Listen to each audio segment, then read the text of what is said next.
dois en arriver là pour conclure, on ne conclut jamais, mais à un moment donné, il faut bien s'arrêter, sur l'outil que j'ai développé, le fameux PEC. Voilà. Parler, écouter, comprendre.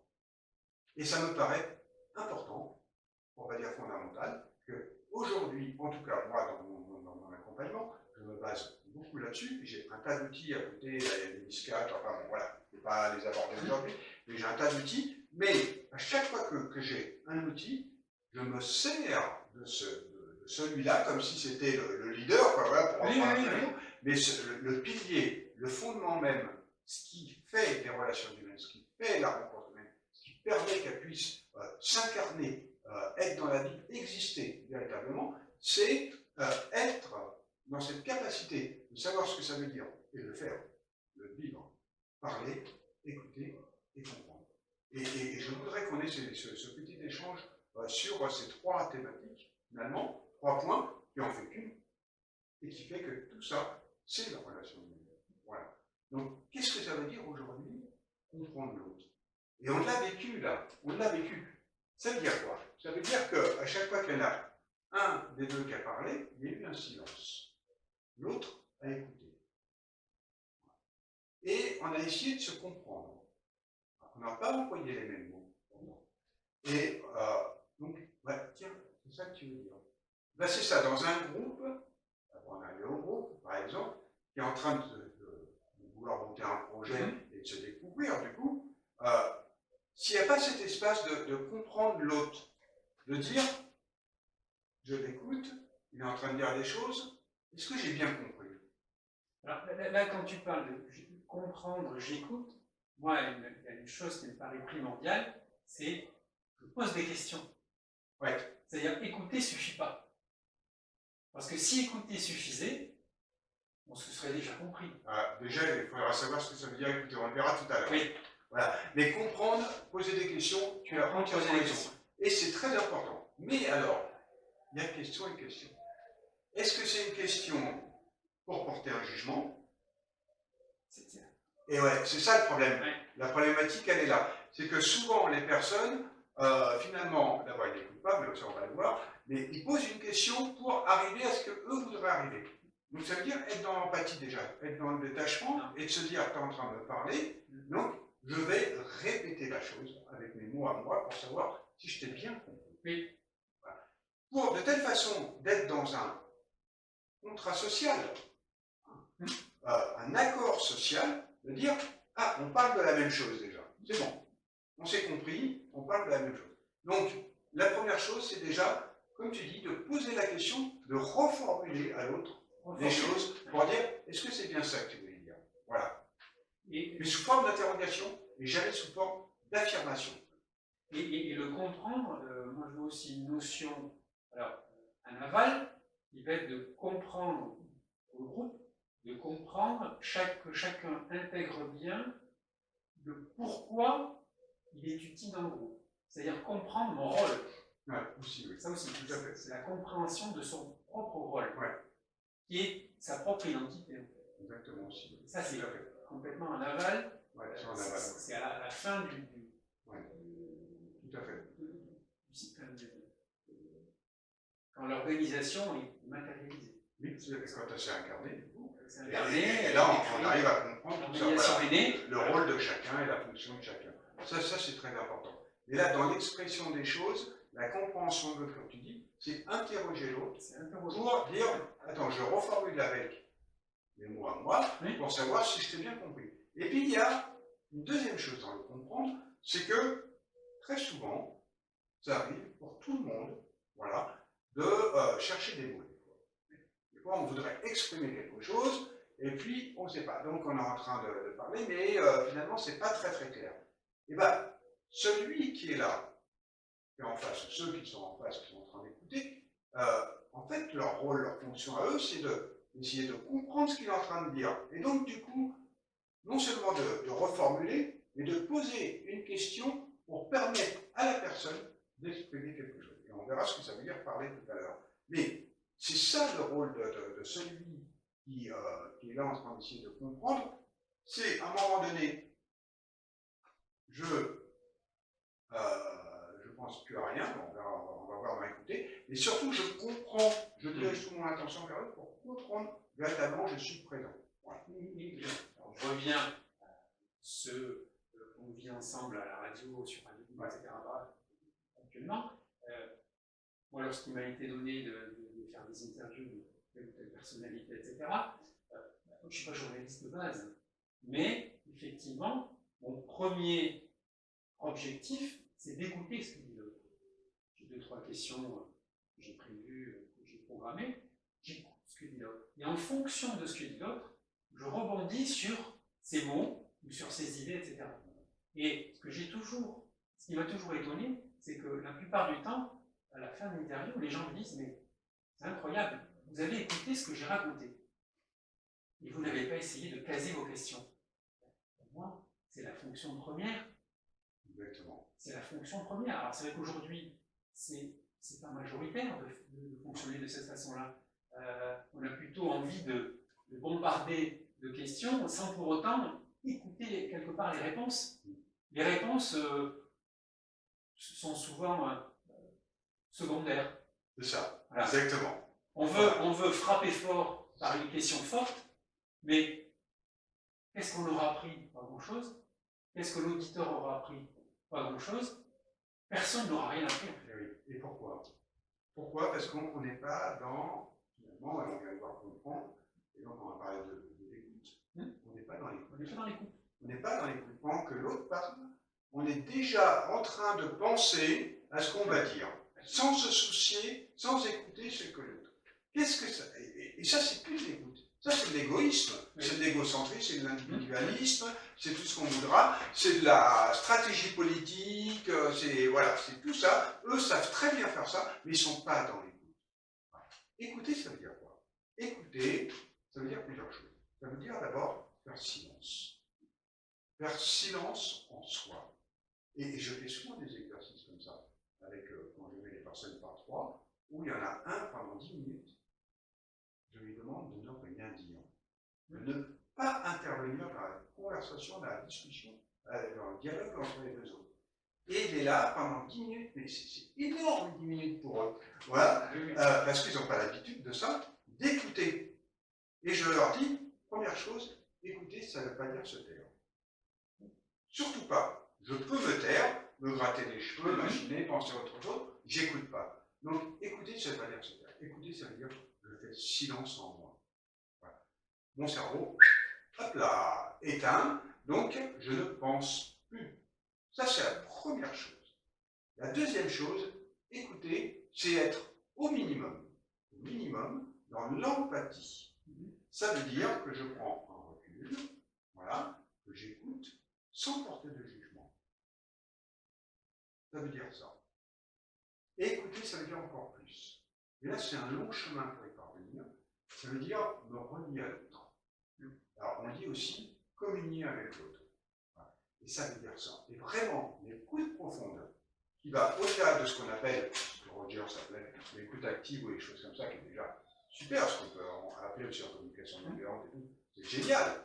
Mais aller au-delà de ça, c'est communier avec l'autre. C'est-à-dire qu'en tant qu'être, non seulement je fais tellement silence en moi, je fais tellement abstraction de ma pensée, que ma pensée est éteinte, je m'endors, voilà, je m'endors pour aller à ta rencontre. Voilà. Et qu'à un moment donné, je vais terminer juste là, et qu'à un moment donné, qu'est-ce qui va se passer? C'est que je vais me réveiller. Mais c'est pas que je dors physiquement, hein, c'est que j'endors mon corps pour mieux être dans l'écoute. Et là, il se passe quelque chose de formidable. C'est vraiment des cadeaux de la vie. Des cadeaux de la vie parce que, qu'est-ce que j'ai fait? J'ai fait un acte de présence profond à l'autre pour lui permettre justement de s'exprimer. On verra ce que ça fait. Finalement, ça veut dire parler. Mais c'est ça, écouter.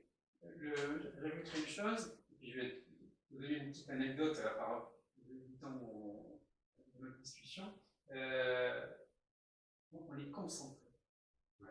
C'est la concentration. Et l'anecdote que je voulais te donner, c'était tout ce temps-là pendant lequel on s'entretient de choses et d'autres. Quand je t'écoute, Et ce qui m'amuse souvent, c'est que quand je t'écoute, en fait, j'essaie par là même en moi de prévoir la phrase suivante que tu vas dire. Et ça, à un moment donné, on tombe dedans, c'est-à-dire c'est inconscient. Et souvent, ce sont des mots, il y a des mots comme reformulation, etc. 3 secondes avant, hop, il est entré en moi, reformulation. 3 secondes après, tu le donnais, ce mot. D'accord. Tu le disais. Donc, quand on est très concentré, qu'on écoute l'autre, on entre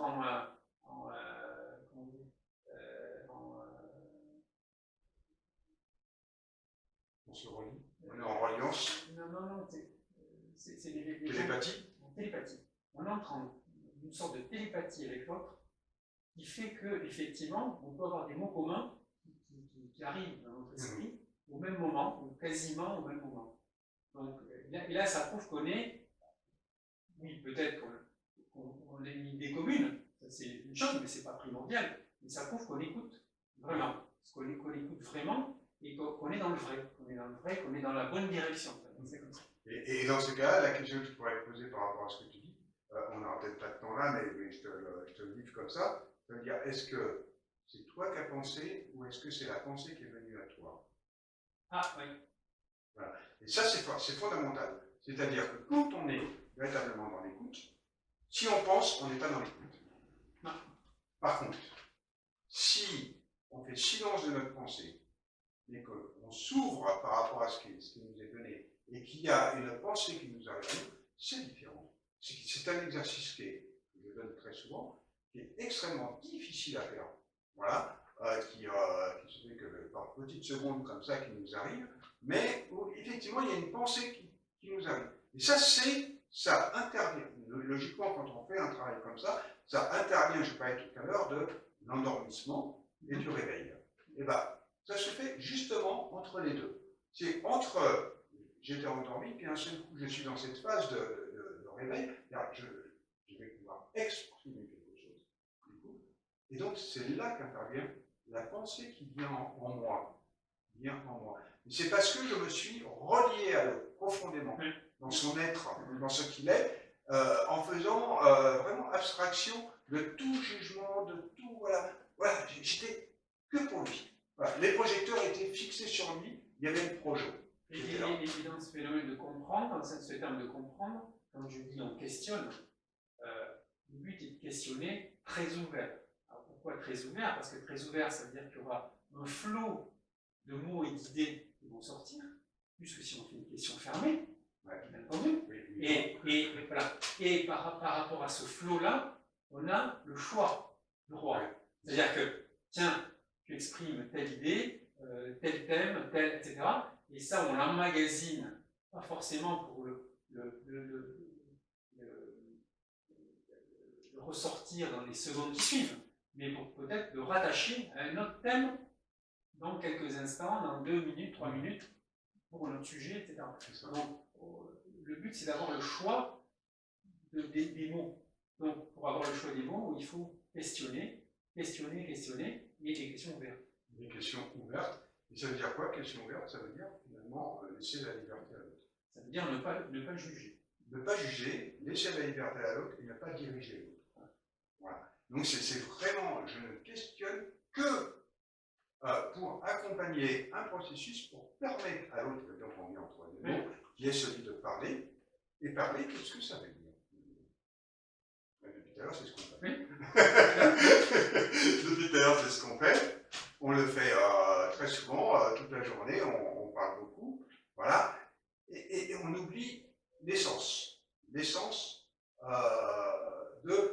ce que signifie parler. Parler, c'est exprimer des choses qui sont à l'intérieur de nous et qu'on va extérioriser. C'est un cadeau, je le dis bien comme ça, c'est un cadeau qu'on fait aux autres. C'est-à-dire ce que j'exprime en ce moment avec toi, avec l'autre, je ne l'aurais pas exprimé de la même manière. Donc c'est vraiment quelque chose que, un don que je fais, je donne quelque chose, voilà, Voilà, j'œuvre en même temps, mais j'exprime quelque chose parce que tu es là. Et parce qu'on est relié aussi, qu'on discute et qu'on dialogue. Voilà. Donc, ça c'est important. Donc, c'est exprimer des choses qu'on a à l'intérieur de soi. Ça, c'est la première chose. Donc, ça veut dire aussi notre individualité qui s'exprime à travers ça. Mais, et là, c'est très intéressant, le point qui va venir, c'est qu'il y a plusieurs façons d'exprimer.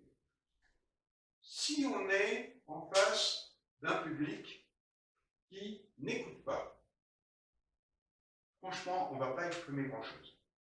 Il y a quelque chose qui nous empêche de. Voilà, parce qu'on sent qu'il n'y a pas une attention qui est là.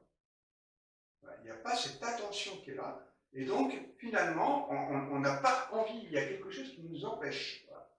Par contre, si on est au sein d'un groupe ou d'un public, peu importe, quand on fait du théâtre, c'est très perceptible d'ailleurs, voilà, pour en avoir fait, je l'ai mesuré aussi, mais on est en face d'un public ou d'un groupe qui est vraiment dans l'écoute profonde, et bien là se passe quelque chose, c'est qu'on permet à la personne qui est en train de parler de dire des choses qu'elle n'aurait peut-être jamais dit. En fait, c'est permettre à cette personne qui est en train d'exprimer des choses de dire des choses que peut-être elle n'aurait jamais dit. Voilà. Et donc, plus on est dans le silence, et plus la personne va exprimer des choses de son individualité. Et ça, c'est vraiment du cadeau. Voilà. Alors, je vais faire un parallèle avec la situation de le Covid, etc. Là, on est en train de dire que parler, c'est vital. Ouais. Quelques mois, il y a eu un reportage sur les EHPAD où il y avait une mamie qui ne pouvait plus voir ses petits-enfants, etc. Donc, ils se renfermaient sur elle-même, qui ne mangeaient pas. Donc, ses petits-enfants lui expliquaient, dans 2-3 mois, on pourra se revoir, tu manges, donc elle continue à manger. Mais son souci, son obsession, c'était de dire, en dehors du côté médical, le fait d'avoir le virus, de décéder du virus, chez elle, ce n'était pas le primordial. Le primordial, elle disait à tous, aux infirmières, à tout le monde, aux journalistes, je veux voir ma voisine de chambre. Je veux parler à ma voisine de chambre. J'ai besoin de parler à ma voisine de chambre. C'était vital pour elle. Le côté vital n'était pas de se protéger, le côté vital était d'exprimer, de parler avec elle, d'avoir une relation humaine avec elle. Et c'était plus fort que tout. Oui. Et là, tu viens de dire deux mots qui sont intéressants par rapport à ça, Covid ou pas d'ailleurs. C'est le mot vital, la vie, et expression, exprimer. Qu'est-ce que ça veut dire? Ça veut dire que finalement, plus on exprime et qu'on est dans le vrai, hein, on garde ce côté authentique, de vérité, de vrai, voilà, plus on est dans le vrai et plus on exprime quelque chose de vrai, et plus on est dans la vie. Et c'est ça la vie aussi. Ça fait partie de ça aussi. Et quand on est dans un groupe, quand on est au travail, si on n'est pas dans le vrai, qu'est-ce qui se passe à l'heure actuelle? Si on regarde un petit peu la situation d'aujourd'hui, ou d'hier, même, puis de demain un petit peu aussi, je pense déjà, je n'ai pas la boule de cristal, mais presque, ça veut dire quoi? C'est que les gens ne vivent pas dans leur travail. Ils sont dans la torture, ils ne vivent pas. Qu'est-ce qui se passe? C'est qu'ils ne sont pas dans le vrai. Donc ils font quelque chose par obligation, ils s'obligent à faire quelque chose, mais pour lequel ils ne sont pas en lien avec. Et donc dans l'expression de ce qu'ils peuvent dire, de toute manière, très souvent dans les réunions, les choses comme ça, ils ne sont pas dans le vrai. Ils sont dans le je vais dire ce que les autres ils ont envie que je dise. Politiquement correct. Oui, politiquement correct, voilà, exactement. Donc voilà. Et bien c'est ça. Et cette personne-là, elle était en train de dire ça. Elle était en train de dire, c'est pas mourir qui me tracasse. Oui. C'est justement une relation avec l'autre, voilà, de voir ma voisine de chambre, oui. Voilà.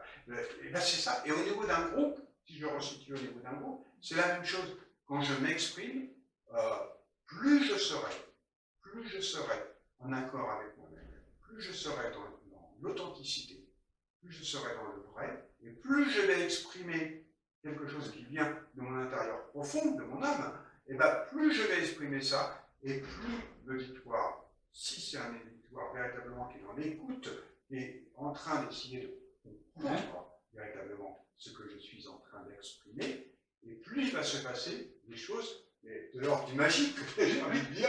J'allais dire, cette magie-là, sa médecine, c'était l'expression, c'était parler. Voilà. On ne parlait pas de produits pharmaceutiques, on parlait de parler. Elle avait besoin de s'exprimer. C'était son médicament à elle. C'est ça. Parler avec sa copine. Voilà. Exprimer. Donc on voit bien que la parole, le verbe, c'est vraiment quelque chose de très très important et qu'aujourd'hui on devrait cultiver ça. Hein, et je prends ce mot cultiver parce que ça vient de l'agriculture et on voit bien, hein, quand on cultive, on sème et le fait de s'aimer, de sens du verbe et de semer, et ben qu'est-ce qui se passe, c'est qu'à un moment donné ça grandit et puis ben voilà, on arrive à l'été et puis ça explose. Donc voilà. Là, c'est la même chose. C'est la même chose. Plus on va exprimer et plus on va se nourrir de quelque chose, on nourrit, donc on libère de la parole, mais en même temps, on produit de la parole. C'est ça c'est à ça que je voulais en venir. C'était que, bien sûr, quand on libère, on a l'impression qu'on libère, donc on va pouvoir mettre d'autres choses. C'est pas que ça. C'est que plus il y a de l'écoute en face, plus on libère quelque chose et plus on produit de la parole. Et produire de la parole, c'est produire de la pensée. On produit sa propre pensée. Et c'est ça qui est intéressant. Et quand on a un auditoire, finalement, il y a un effet miroir qui nous renvoie quelque chose, par exemple par la compréhension, par la question que l'on pose, ça nous renvoie, donc il y a une entraide qui se fait, voilà, de l'autre aussi dans la relation qu'on établit. Et donc, du coup, on produit de la pensée. Et plus on est dans un groupe à tous produire de la pensée, là, c'est là qu'on peut dire, voilà l'identité du groupe, il est comme ça. Alors, j'ajouterais juste une notion qui me vient là, comme ça à l'esprit. Tu parles de jardinage, etc., de production, de semer quelque chose. Moi, je pense que tout ce qu'on vient de dire depuis le début de notre dialogue, il faut rajouter le principe de dire, s'il n'y a pas, à un moment donné, le principe de satisfaction, il faut être satisfait, il faut qu'il y ait une satisfaction. Comme j'ai faim, je mange,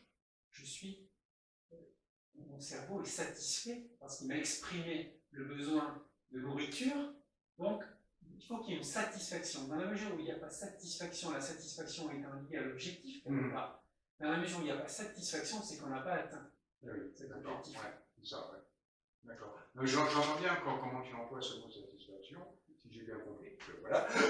C'est une fierté, la satisfaction. Oui, de se dire j'y suis. L'authenticité aussi, quand même. Voilà. C'est-à-dire qu'on est satisfait de ce qui... J'y suis arrivé. Ouais, j'y suis arrivé. J'y suis arrivé. Ouais, j'y suis arrivé, j'ai dit, j'ai été entendu, j'ai été écouté, oui. Voilà. Et puis je me suis exprimé. Voilà. Je suis... Voilà. On a les timides, on a les gens qui sont plus à l'aise en expression, mais quelqu'un qui est timide, qui a des idées qui fourmillent dans sa tête et qui arrive à exprimer, il y a une satisfaction intérieure. Une satisfaction intérieure. Tout à fait. Voilà. Et tu vois, c'est vraiment très très important, depuis tout à l'heure, on chemine de la rencontre humaine à la relation humaine, quoi, finalement, et pourquoi on se rencontre, à comment on arrive à finalement à nourrir, alimenter cette rencontre humaine. Et c'est ça qui est primordial, qui me semble primordial aujourd'hui, c'est de nourrir tout ça. Souvent, dans les groupes, se pose cette question, par exemple, dans les communages ou des trucs comme ça, ou ceux qui veulent monter des boîtes ensemble et tout, mais on l'a fait nous aussi, c'est cette histoire de gouvernance, qu'on appelle aujourd'hui gouvernance. Hier on appelait ça fonctionnement social, et avant on appelait ça pratique sociale. Bon, voilà. Chaque époque on met des mots nouveaux, mais pourquoi pas, après tout ça fait partie aussi des aspirations de la nouvelle époque. Hein. Gouvernance, gouvernail, donc quelle direction et comment on va fonctionner entre nous. Alors on peut aller chercher ce qui existe déjà, voilà, faire du copier-coller, à mon avis c'est casse-figure tout de suite, voilà, on va à l'échec, en tout cas, on peut aller chercher aussi ce qui existe et s'en nourrir, Voilà. Donc je m'en nourris, mais je ne recopie pas, c'est juste pour me nourrir. Mais surtout, si on n'adopte pas, cette notion de essayer de comprendre finalement ce pourquoi on est réunis et qu'on cherche entre nous, et par ce PEC, parler, écouter, comprendre, ben, si vraiment on l'applique, c'est sûr qu'à un moment donné, ils vont créer, ces personnes-là, leur propre gouvernance, pour rester sur le modèle de la gouvernance, leur propre gouvernance qui n'existe pas autre part. Mais elle sera unique. Mais quand tu dis qu'il n'y a pas de copier-coller, moi je résumerais ça en disant c'est ce qu'on peut appeler l'intelligence intellectuelle. C'est-à-dire que c'est une forme d'intelligence qui fait que on se dit attention, on est arrivé à cette gouvernance-là, mais on n'est pas au bout du chemin. Ouais. C'est-à-dire que cette gouvernance-là, ce que tu disais tout à l'heure, elle est valable là, au moment où on se parle. C'est ça. Si dans 6 mois, 2 personnes quittent le groupe, repartez à la pêche, à la nouvelle gouvernance. Exactement. Voilà. Donc, elle est à l'instant T. C'est ça. Voilà. On a une satisfaction, on a atteint notre objectif à l'instant T, et par contre, il y a une partie du chemin de fait. Le chemin est long. C'est ça. Parce que c'est la vie de la gouvernance. C'est la vie de la gouvernance. Voilà. Alors, ça veut dire quoi? Et peut-être qu'on va conclure là-dessus. On pourra en parler pendant des heures, on est des grands bavards. Mais ça veut dire quoi? Ça veut dire que il faut, quand on est dans ces démarches-là, et pour moi, ce sont des démarches de l'avenir. Voilà, c'est vraiment des démarches pour demain, pour construire le monde de demain. Ça veut dire avoir toujours un esprit ouvert, pas s'enfermer dans des idéologies, mais avoir cet esprit ouvert, cette capacité à un moment donné de me relier à l'autre. Avoir aussi un cœur ouvert. Voilà. Toute cette partie sociale du corps humain, eh ben, aussi, il doit être ouvert. Comment je peux aller vers l'autre? Comment je peux accueillir vers l'autre aussi en moi? Voilà.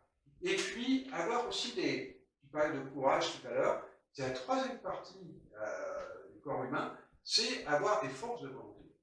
Une force de volonté ouverte aussi. Ouverte, capable aussi de la nourrir, et de toujours être dans ce courage, à un moment donné, d'y aller vers ça. Parce que sinon, s'il nous manque ça, on peut, bien sûr, réfléchir, on peut ressentir, mais si on ne se met pas en chemin, ça ne marche pas. Voilà. Je vais revenir à une notion dont on parlait tout à l'heure, c'est-à-dire s'entourer de gens meilleurs que soi. On peut, dans un groupe, se donner des objectifs au-delà de ses propres compétences, quelque part, parce qu'on sait que la force du groupe peut nous permettre d'y parvenir. Oui, c'est ça, oui, voilà. On a ses propres compétences, mais on peut aller pêcher dans le groupe, avec le vrai, tout le monde s'est exprimé, voilà. On va directement ici, vers cet individu-là, prendre ce qui nous manque, pour pouvoir atteindre notre objectif personnel. Et ça, c'est la force du groupe, et ça, c'est la force de l'individu. Se nourrir les uns des autres. Se nourrir les uns des autres. Voilà, c'est ça. Et il faut qu'on apprenne vraiment à se nourrir les uns les autres, et avoir des outils pour ça qui le permettent, avoir une façon de faire, voilà, qui va aussi le parler, écouter, comprendre, en fait partie, à mon avis, qui est vraiment un outil d'aujourd'hui et de demain, pour moi, qui permettra justement à ces groupes d'aller dans les profondeurs des choses et pas de rester à la superficialité, donc se nourrir les uns les autres. Bon, je crois qu'on va arrêter là. On va arrêter là. Ah, c'est bien, hein, on a fait le tour, on pourrait en parler encore pendant des heures et des heures. Mais voilà, il faut s'arrêter à un moment donné, il faut aussi permettre de se nourrir aussi de tout ça. Voilà. Donc je vous donne rendez-vous à une prochaine vidéo, du coup. Voilà. Comme d'habitude, vous avez aussi le site internet, vous allez avoir tout en bas, comme ça, tous les petits liens pour aller ça. Numéro de téléphone, tout. N'hésitez pas à me contacter, n'hésitez pas à marquer des commentaires, parce que ça fait aussi partie de ça, de pouvoir se nourrir des commentaires de ce que vous ressentez. Et puis je vous dis à une prochaine fois. Au revoir. Au revoir. Au revoir, merci.